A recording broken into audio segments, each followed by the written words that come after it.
जी सूरत हाल मालूम कंदासीं। असां लाइन ते मौजूद आहे KTN न्यूज़ जो रिपोर्टर गुलाम मोहम्मद भट्टी। जी गुलाम मोहम्मद, वधीक कहिड़ा तफ़सील आहिनि?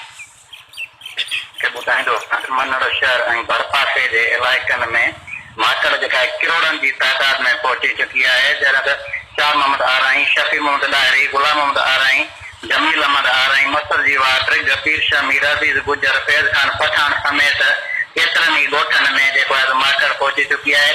आबादगार जेके आहिनि थाल वॼाए, थाल बेगड़ा वॼाए माकड़ खे भॼाइण में पूरा आहिनि। माकड़ भॼण जो बंदि थी वठे।